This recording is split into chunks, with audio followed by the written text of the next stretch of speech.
What is up, everybody, and welcome back to The Intern. My name is Chadwell, and today, like always, another interesting video for you here on the channel. Who are the biggest surprises for fantasy this season? We're going to really be talking about players that, in my opinion, were kind of surprises. You're going to see a lot of like most improved players or players that did very well because of the surprise kind of things that we didn't expect from them. And yeah, it's really just talking about fantasy wise and also real life wise, who really helped us, who are players that we probably drafted really late and really were probably higher than the value that they got. So let's get started with my biggest surprise was Josh Hart. I have to be honest with you, Josh Hart had a tremendous season. In some of my leagues, he was top 25.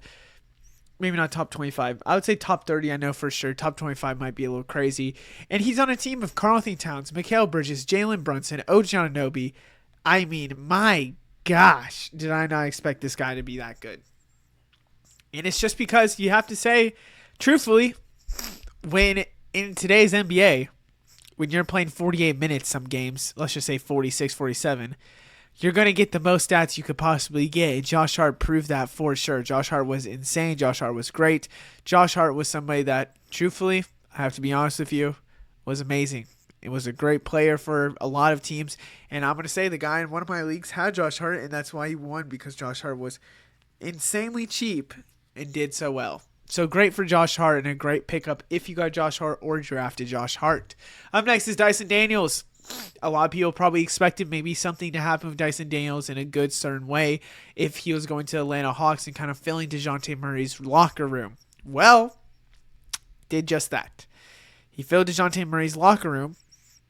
He then does exactly what DeJounte Murray needed to do, and maybe a little bit better when you look at it defensively. I think in the stock side of things, Dyson Daniels could have won so many, and I mean so many categories for you. Dyson Daniels was incredible in the stocks.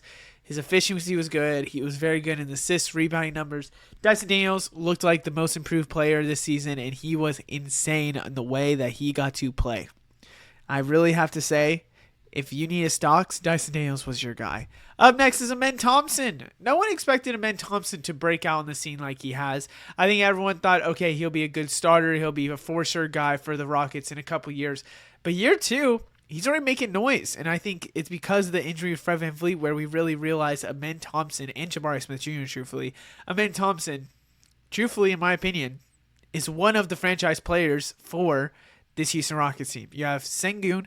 I think you can throw in Jalen Green there. I think Amen Thompson's right there too. And I think it's because he works so great defensively with Ime Udoka. He can pass. He can't really shoot, but he's so athletic. It's okay about that. He's starting to get a jumper, though, in the mid-range game, which would be tremendous for his game. Amen Thompson did exactly what you wanted stocks-wise. He helped you with stocks. He helped you maybe with efficiency, with rebounding. His rebounding numbers have been great. He posted a triple-double. I mean, Amen Thompson was amazing and definitely elevated your teams. Up next is Norman Powell. I think Norman Powell, in my opinion, could have, if it wasn't for injury, being the most improved player. I think when you look at him being somebody that elevated this Clippers team when a lot of people were injured, James Harden was there, and I think him and James Harden really took the Clippers and why they're going to make the playoffs this year because of him. I know for a fact at the beginning of the year, and this one's more a beginning of the year pick, he probably won a lot of weeks for you that you really needed to win for the future. Because he was somebody that got the points, was able to score a lot. He did excellent, and I mean excellent for the Clippers. Did we expect a Norman Powell, who had, James Harden, Kawhi Leonard, Zubac was there, to be this good? I don't think so, and for that reason, I'm picking Norman Powell as one of my bigger surprises. Up next is Darius Garland. Darius Garland had trade rumors before this season. People didn't know what would happen with Darius Garland. Would he be traded with the Cavs? Does the 4 not really work?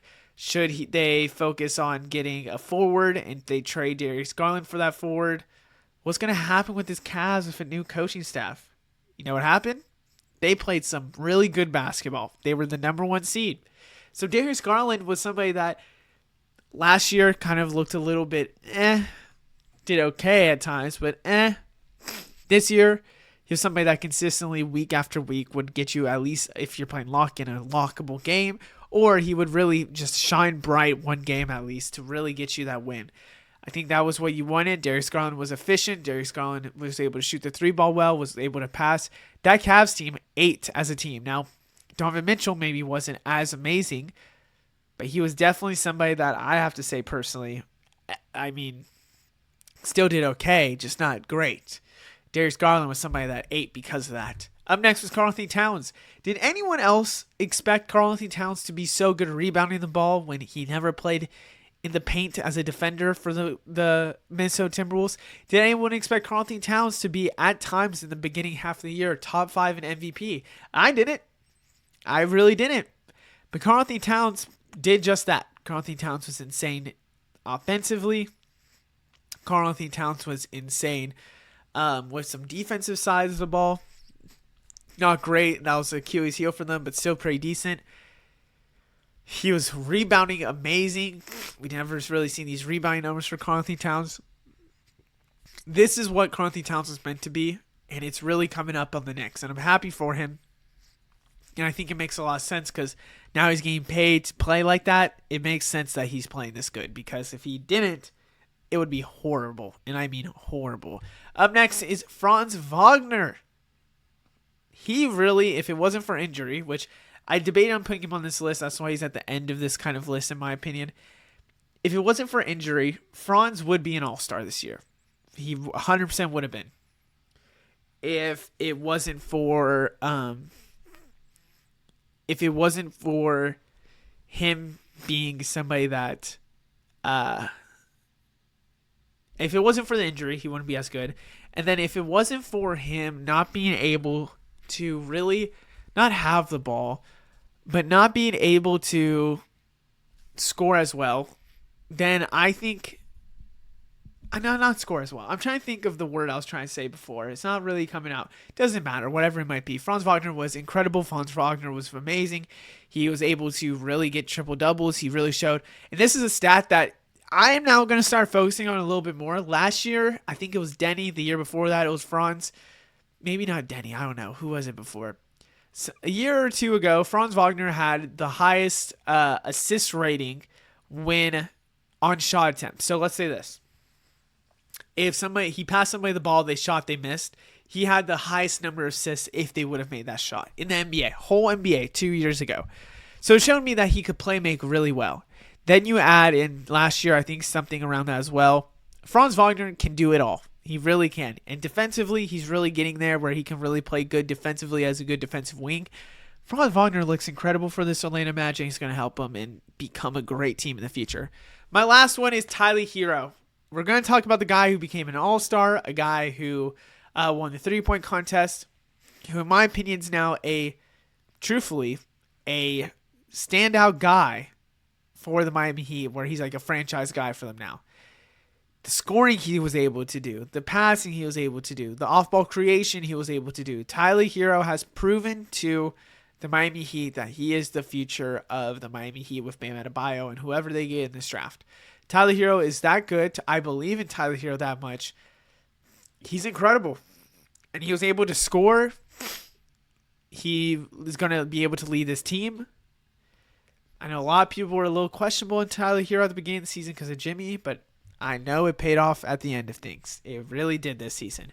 So I'm putting Tyler Herro on here. Other than that, I hope you guys enjoyed. Let me know what you think down in the comments below. I will see you in the next one. Goodbye.